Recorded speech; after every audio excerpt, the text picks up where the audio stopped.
Hey, it's Heather here with HB Ministries. Thanks for stopping by. If it is your first time, welcome. We are in the Visioneering series, and just below, if you can want to click the link, I will have the playlist there for all of the other vlogs that are located in the Visioneering series. So for today's lesson, we are going to talk about dream busters. So what are our 5 top dream busters that we need to be aware of as we're running after our dreams and we have aim, we have goals, we have everything written down, the vision is in front of us. Where are our dream busters going to kind of knock us off of our track? Okay, we can have a ton of friends, but I'm going to be honest with you right here. I'm going to be as real as I can be. Not all of them are on board with your dreams. As a matter of fact, they're probably making fun of you behind the scenes. Those closest to you, believe it or not, this is an absolute truth. I have personally experienced it. So again, just like I shared, your dreams and visions need to be carried only by you and committed to God's care. That is the first and the foremost. But there is something that we can do about our friendships, and this is important. This morning when I was working out, as I usually do, I listened to either a faith-based message or I listened to a podcast to keep my mind positive. And actually today's podcast was about the power of association. It was perfect. So I jotted some notes down, and the one thing that it said on the podcast was, small-minded people will suck ambition right out of you, and big-minded people will teach you to just dream bigger and think bigger and just stay motivated and keep that momentum going. So we really need to look at who are we hanging out with. And if you don't have a lot of those friends, get to a place where you can find them. And if you need to listen to podcasts and get onto a community of believers through social media, then you need to do that. Because I will be honest, we have to also be careful with social media today, because our approval doesn't come from a like or a dislike or a share.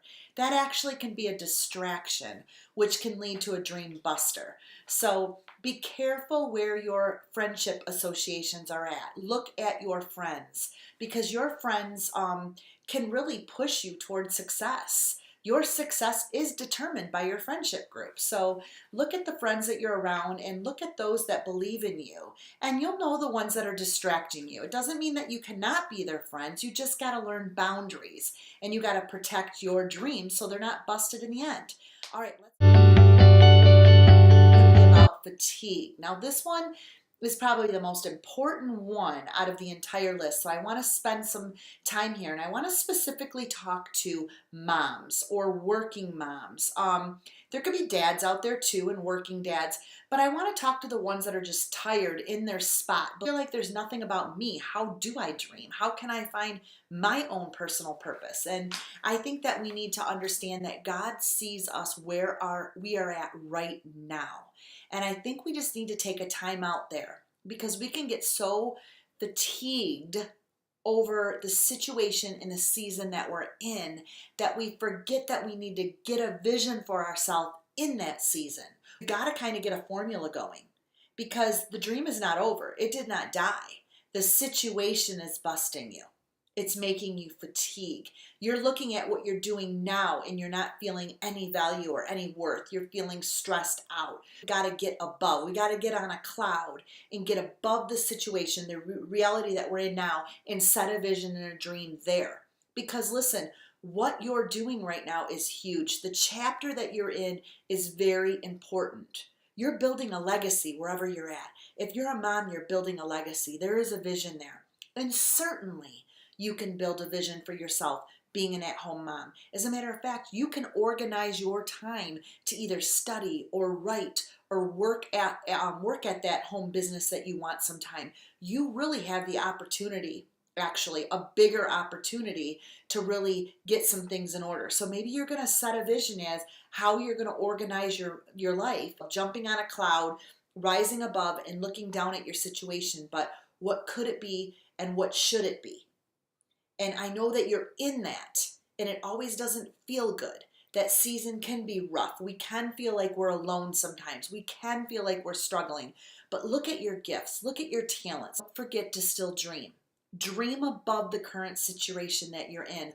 Still write what could be and should be. Really try to zoom in on that while you're in that season. And I'm hoping that you won't feel like it is enough and you won't feel so fatigued because you're going to be operating on a higher vision, on a higher calling. And sometimes we just got to get into that place. We got to get ourselves into that place. So God wants to do through us what he is still calling us to, even in the season that we are currently in. So I just want to make that really clear because I was in that season raising my kids. That is when I went to Bible college. That's when I decided to take some counseling classes. I was building myself up for the passion and the calling that I could not see. God was already preparing me for something he has me working in now.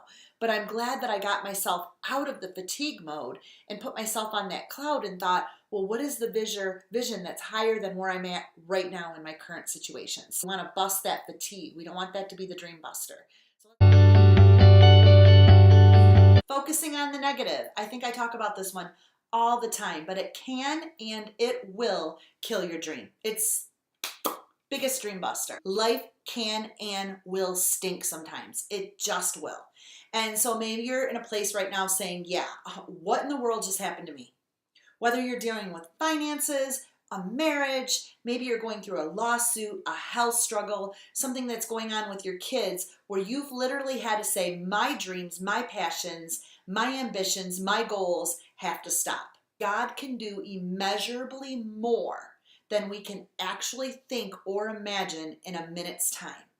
He can take what we think is for the worst right now and that we see actually flooding us out, and he can do something really quick to fix it and turn the picture around. Now, I know we may have a devastating situation where you just know there's no hopes in turning this around, but he definitely and will turn it around, whether it's emotionally, spiritually, financially. He will turn it around for your best interest and for your dreams and for your gifting. So it might look like that it might look like something that's like killing your dream right now, and it's going to work for your dream, for your goals. And a lot of times we don't view our current situation like that. As being grateful when life stinks. I know that is so easy to be said. Well, I want you to know it's just the fact that you're doing what's right that is slapping the enemy in its face. And that is key, because what he wants to do is kill, steal, and destroy the dreams and the goals that you have, even though this situation, this tragedy has kind of intersected with your dreams. If he can allow that intersection time to just beat you up and knock you down and make you feel like everything's over, then he wins. And we need to step back, get a new perspective, and say we're not defeated by the circumstances. Be careful on focusing on the negative and don't allow that to bust your dreams. Your memory can destroy your dreams. Do not look back. Fact is, we all failed miserably. Don't care about your past more than your future. I am speaking with passion and from my heart here. Listen, we cannot continue to look at the divorce. We cannot continue to look at the abortion. We cannot continue to look at the failed friendships, the failed relationships. We cannot look at our body image. We cannot look at, maybe there is some sort of a physical ailment that we are struggling with. We cannot look at that and allow that to create such a failure mode in our lives. Depression can start with an overwhelming sense of defeat. You have to understand the root of sometimes our depression. And we've got to stop walking around with our head lowered. When we're walking around with our head lowered, it's a sign of shame, it's a sign of defeat, and it's a sign of insecurity. It's so important. Christ hung on the cross. Think about how you're remembering a past memory. We have to remember that God already said, stop remembering what I forgot. That might be the key thing that you might need to write down right now when dealing with dream busters is you need to stop remembering what God already forgot.